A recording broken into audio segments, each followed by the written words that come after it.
Saudari-saudara yang terkasih dalam Tuhan Yesus, marilah kita berdoa. Dalam nama Bapa dan Putra dan Roh Kudus, amin. Bapa kami yang ada di sorga, dimuliakanlah namamu. Datanglah kerajaanmu dan jadilah kehendakmu di atas bumi seperti di dalam sorga. Berilah kami rezeki pada hari ini, dan ampunilah kesalahan kami seperti kami pun mengampuni yang bersalah kepada kami. Dan janganlah masukkan kami ke dalam pencobaan, tetapi bebaskanlah kami dari yang jahat. Ya Tuhan Yesus, Tuhan dan Juru Selamat kami satu-satunya, terima kasih untuk penjagaan, pemeliharaan, dan berkat-berkat-Mu pada hari kemarin bagi keluarga kami. Dan terima kasih untuk hari yang indah serta nafas kehidupan hari ini.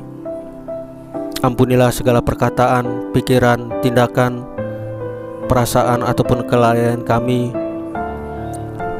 yang tidak sesuai dengan firman-Mu, sehingga menimbulkan dosa-dosa bagi kami.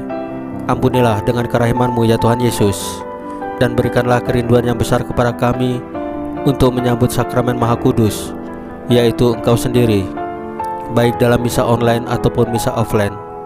Ya Roh Kudus, hadirlah saat ini untuk memimpin dan membimbing kami dalam membaca firman Tuhan Yesus, sehingga kami dapat mengerti maknanya dan dapat kami laksanakan dalam kehidupan kami sehari-hari di tengah-tengah masyarakat kami. Amin. Dalam nama Bapa dan Putra dan Roh Kudus, amin. Pembacaan Injil Markus pasal 7 ayat 14 sampai dengan 23, dengan perikop dari dalam hati timbul segala pikiran. Dimuliakanlah Tuhan.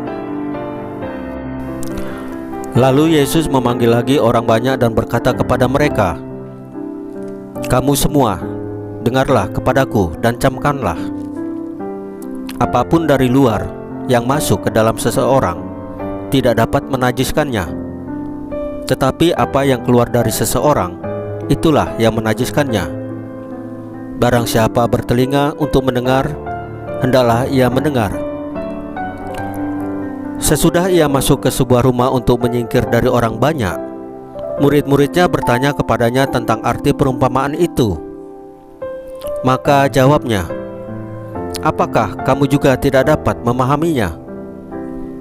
Tidak tahukah kamu bahwa segala sesuatu dari luar yang masuk ke dalam seseorang tidak dapat menajiskannya? Karena bukan masuk ke dalam hati, tetapi ke dalam perutnya, lalu dibuang di jamban. Dengan demikian ia menyatakan semua makanan halal." Katanya lagi, "Apa yang keluar dari seseorang, itulah yang menajiskannya.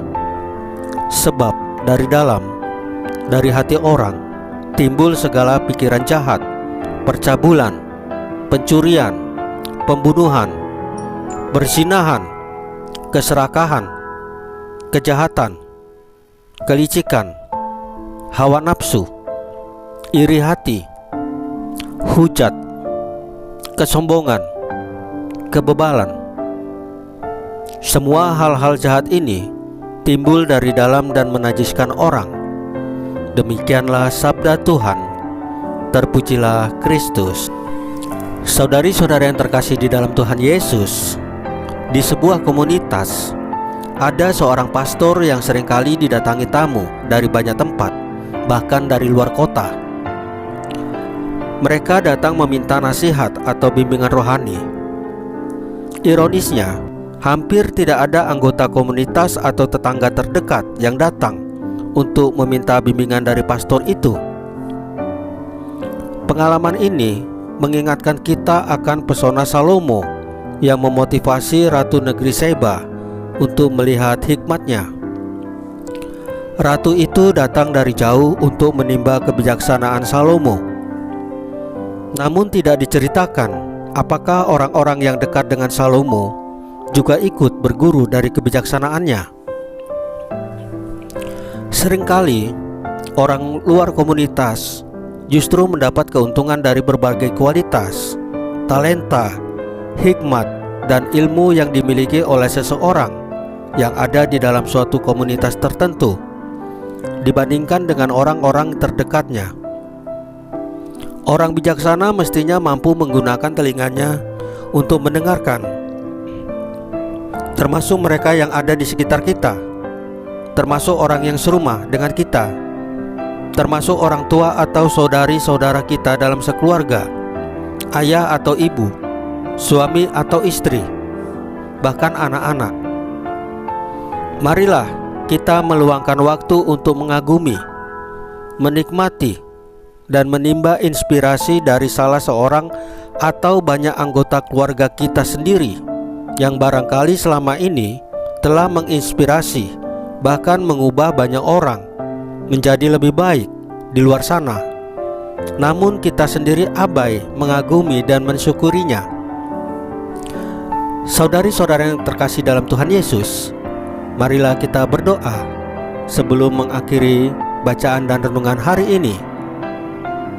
Dalam nama Bapa dan Putra dan Roh Kudus. Amin. Tuhan Yesus, buatlah kami peka terhadap berbagai karunia dan kebijaksanaan yang Engkau hadirkan di sekitar kami, sehingga kami mampu mensyukurinya.